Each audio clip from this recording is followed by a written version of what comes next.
It's a nice, bright, sunny Saturday afternoon. About 3 o'clock in the afternoon.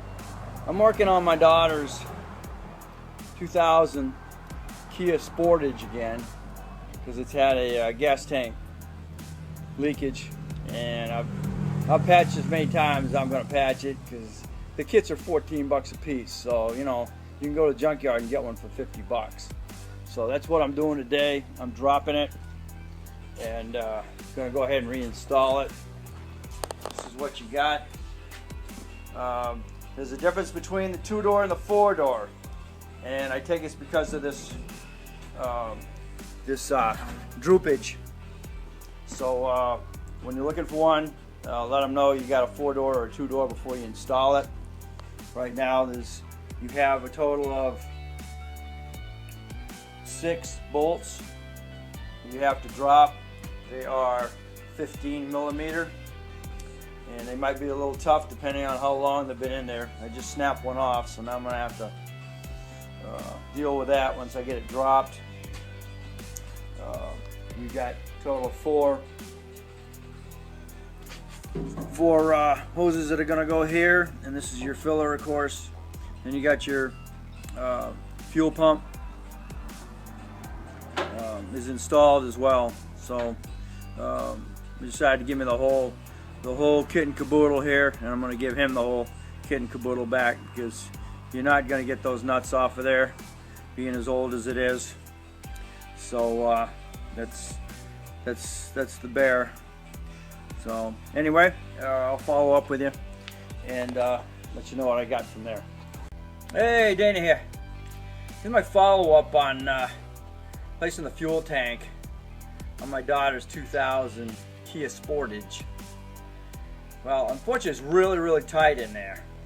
Even though you got 5 bolts, 1, 2, 3, 4, 5 bolts holding it up into the main body. Of course, being a 2000, 15 years old, never been messed with, I broke off one of the bolts holding it into the tank, so I'm going to have to deal with that. But it's so tight in there that you've got 3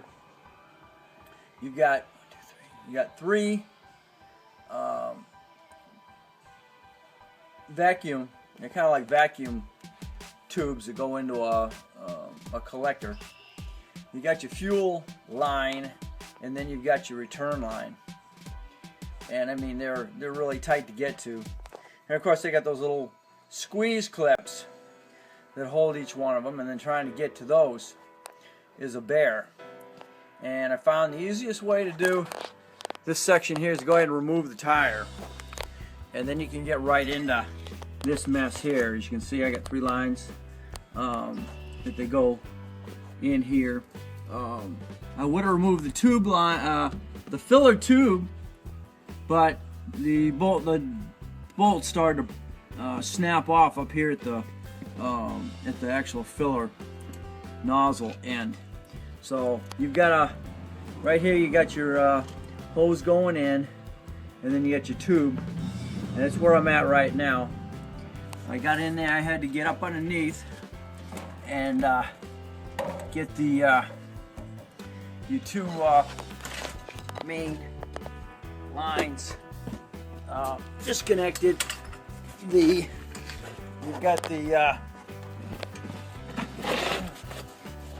unfortunately I don't have a lift, so it's all on my back and using your stomach muscles. So as you can see in here, you got your return lines, and up in here, real important, up in here, these 2 lines here, this is your fuel lines. One's return and one's your main feed, and they attach to these 2 right here coming in. And it's real important because of the age. Try and take it from the tank side right here. Okay, try and disconnect them from here. You've got your main pump, and then you've got your one for your fuel gauge. But real important, try and take it from here, then over there on that one, because you break those off, you're screwed. So at least if it's break it here, you'll be able to replace this stuff here. So that's where I'm at right now, getting ready to drop that down. It's really tight, and it's really a bear. So I'll follow up with a final on this thing. All done.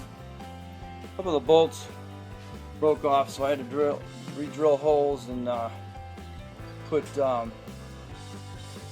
bolts up. This is 3 on removal and replacement of a fuel tank on a 2000 Kia Sportage.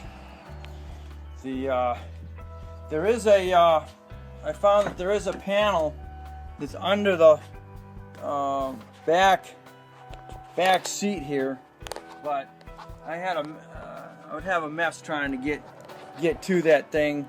You'd be able to disconnect the plugs and the return and pressure line for the fuel pumps from that position if you really needed to want to do that. So that's a heads up.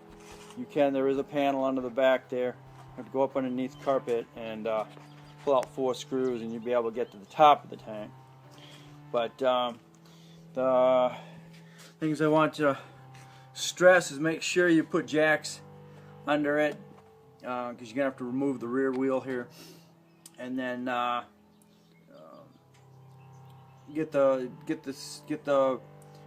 jacks seated under the frame and the rear axle, so you can lower it, and then you can use your jack to stabilize the tank and slowly move it up. When you're removing the clamps for your exhaust, I want to call them vacuum lines, but they're really not vacuum. Expansion lines, I guess, because it goes into a little into this thing here.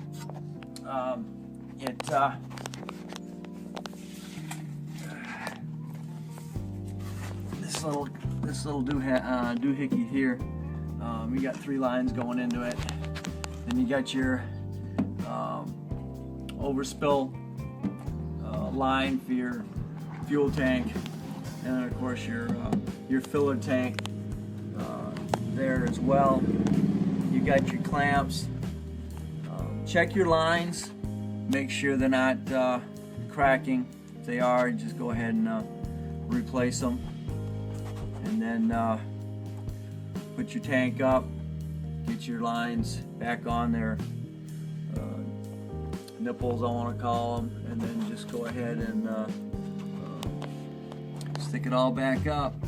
But the hardest part, because it's so old, is you're going to have bolts snapping off and screws doing the exact same thing. So that's it for today, and for this project.